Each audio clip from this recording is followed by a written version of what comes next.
all Canadians matter. It doesn't matter who you voted for. The Prime Minister, as the elected Prime Minister, is responsible to look after me as well. He's everyone's Prime Minister. So thousands of people were upset about whatever the reason is. If they come this all the way to Ottawa, they deserve to be heard. And what happened afterward was not necessary. I firmly believe that had the Prime Minister met the convoy, they knew, my God, we all knew they were coming. It never would have deteriorated into what happened, and we would have saved millions of dollars, and these people would not be on trial today. The result of the convoy was his fault, and he should have known better. And I firmly stand by that belief. Hey Alexa for Ribbon News, and we are the second day of the convention of the Conservative Party of Canada here in Quebec City at the Centre des Congrès.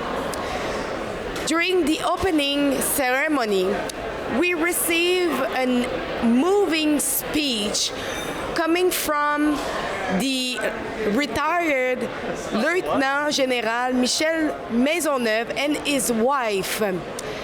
And today, I wanted to have an interview with them, not only to speak a little bit about the speech that they gave, but also about the national defense and also about the Freedom Convoy, because they did say it during their speech.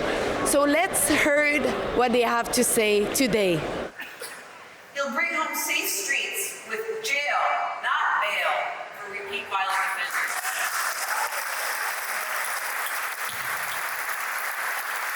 Stronger borders to keep out illegal guns, but by ending the ban on licensed and law-abiding hunters and sportsmen.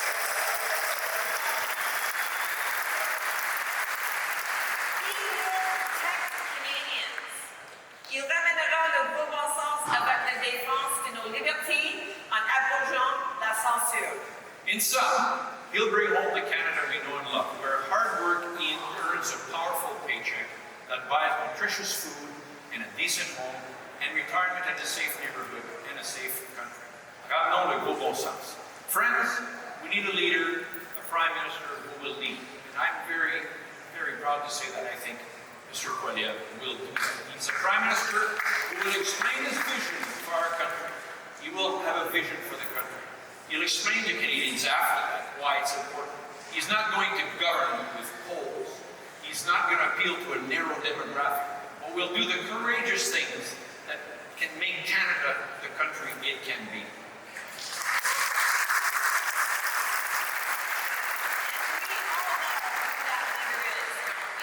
The Conservative Party and our leader, Pierre Poilievre, Canada's next Prime Minister, will do more than manage our country competently.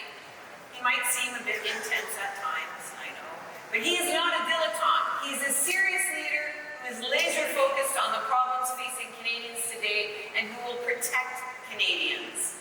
He will return hope to all Canadians that we can unleash the great potential that this country possesses.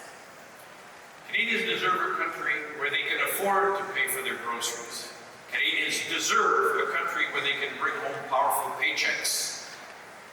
Canadians deserve a country where they can afford a home. Canadians deserve a country with safer communities. Les Canadiens méritent de vivre dans le pays le plus libre au monde. Les Canadiens méritent un pays gouverné par un Premier ministre qui a du gros bon sens. Canadians deserve Pierre Poilievre as Prime Minister of our country, of our Canada. Now, let's bring it home.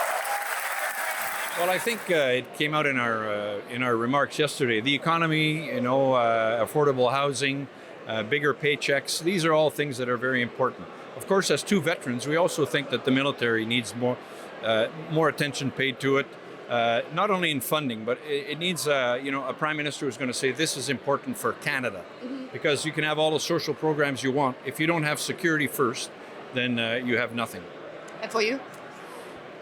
I don't feel that anybody's looking after Canadians right now. The Prime Minister is not looking after us. He's busy, with his photo ops and his virtue signaling. Our natural resource sector, he's driving the west of Canada into the ground.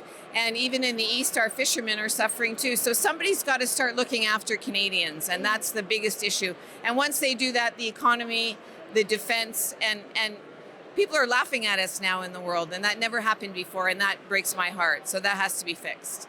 I want your opinion because you were yourself into protecting the country in the national defense. What is your thought right now on our national defense? Well, as I said, we Canadians generally don't pay enough attention to national defense. Okay? It doesn't become a priority. It's just not a priority. And so that's the first thing. And how do you get a priority? Well, the Prime Minister has to say, this is a priority. All the departments are going to help. We're going to fix our national defense.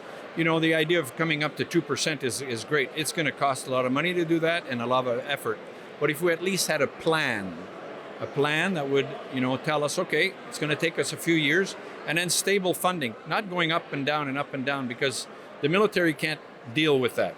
Fixing the procurement, getting rid of the gatekeepers and so on. So there are a lot of things to fix on that side.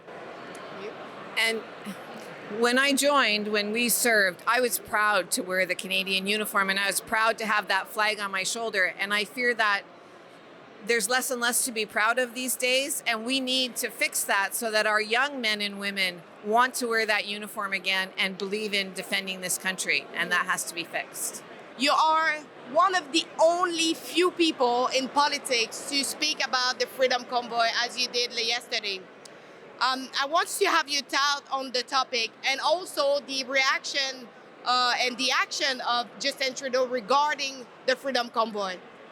Okay, so my point was, and it still is, that all Canadians matter. It doesn't matter who you voted for. The Prime Minister, as the elected Prime Minister, is responsible to look after me as well. He's everyone's Prime Minister.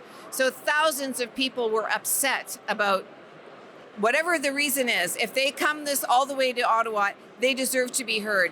And what happened afterward was not necessary. I firmly believe that had the Prime Minister met the convoy, they knew, my God, we all knew they were coming. It never would have deteriorated into what happened, and we would have saved millions of dollars, and these people would not be on trial today. The result of the convoy was his fault, and he should have known better. And I firmly stand by that belief. Do you have something to add? No, I think she's exactly right. And but it takes courage. It takes courage to actually go out and meet people who are protesting. But we're Canadians. We don't protest and kill people. We protest very peacefully. That's what they were doing. We knew they were coming weeks and days ahead. So he didn't have the courage to meet with them. Don't forget that if you want to support our journalism, you can do so at rebelfieldreports.com. Without you, we cannot do it. So every donation counts. So consider to make a donation to help us to bring you the other side of the story.